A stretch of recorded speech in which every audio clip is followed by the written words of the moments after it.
Welcome to the Dr. Sky Experience, heard proudly here on Talk Radio 77 WABC.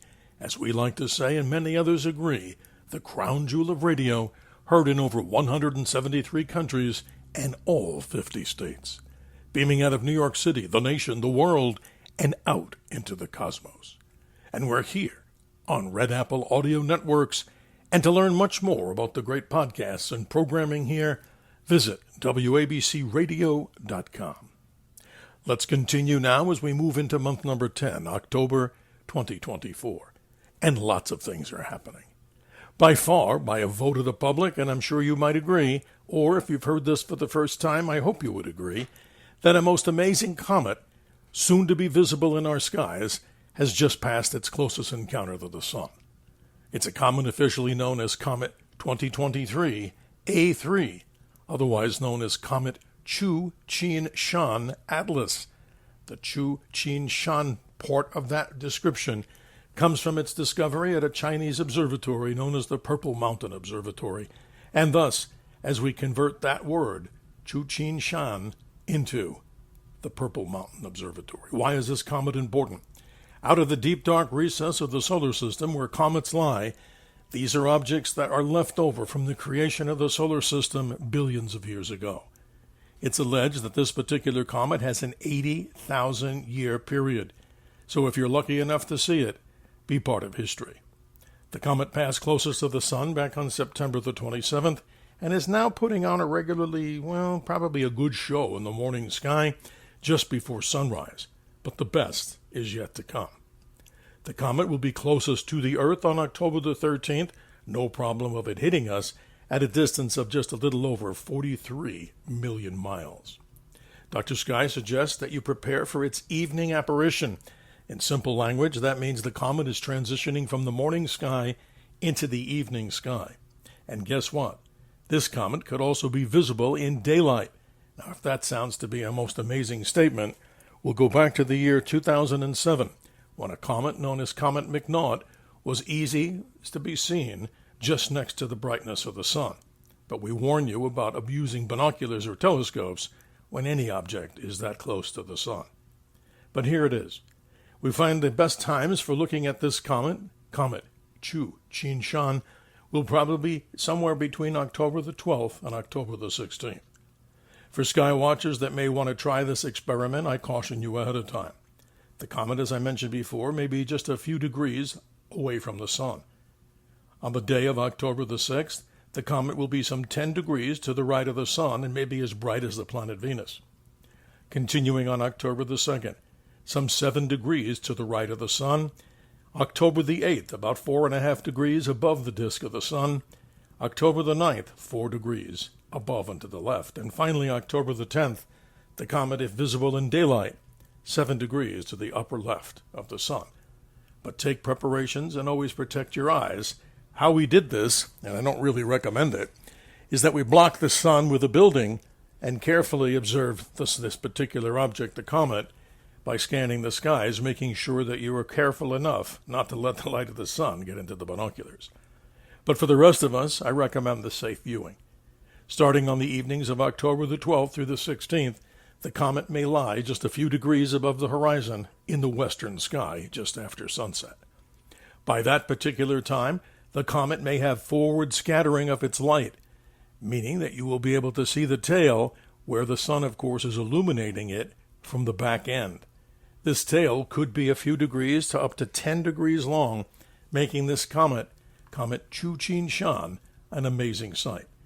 We'll keep updating you, but if you'd like to go and learn much more about how to find it for our more advanced observers, just go to theskylive.com, a great resource that we use here on the Dr. Sky Experience.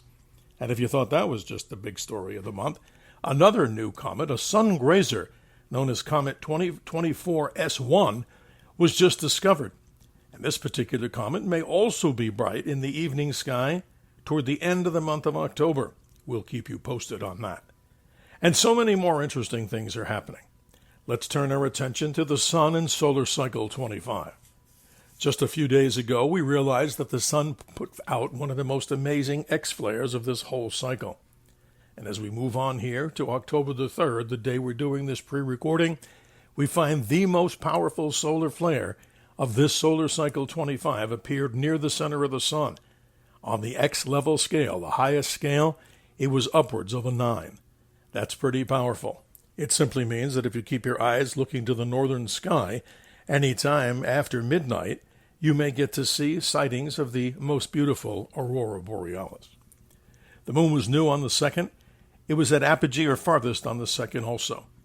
And it continues to get very close to the planet Venus on the evening of the 5th in the western sky.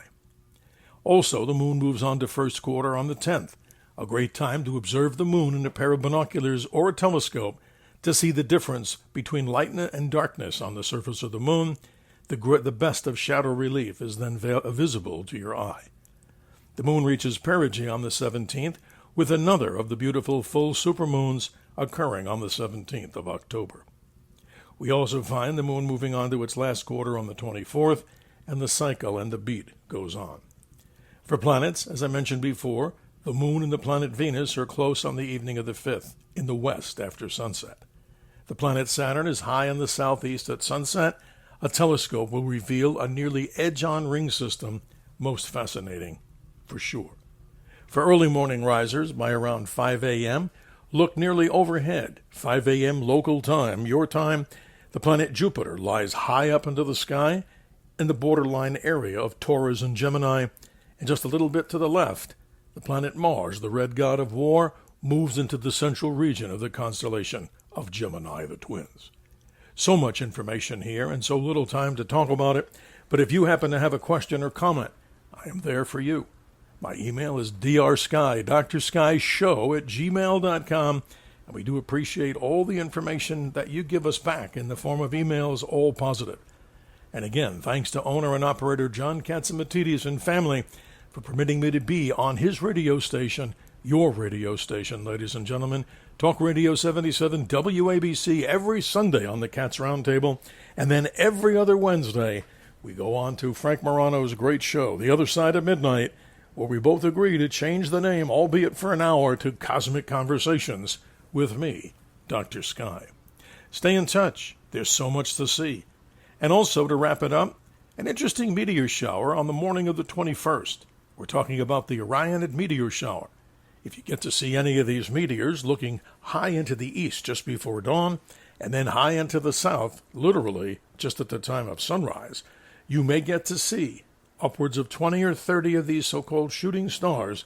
If you see any, you're seeing cometary debris from periodic Comet 1, Halley's Comet, one of the most famous comets of all time. Until next time, we wish you health and happiness, and always remember for you to keep your feet on the ground and your eyes to the skies. I work hard, as you do, to be your humble navigator on the highway to the heavens. On that highway, there are no tolls, so get out and observe the beauty of our October skies. We'll see you on the radio.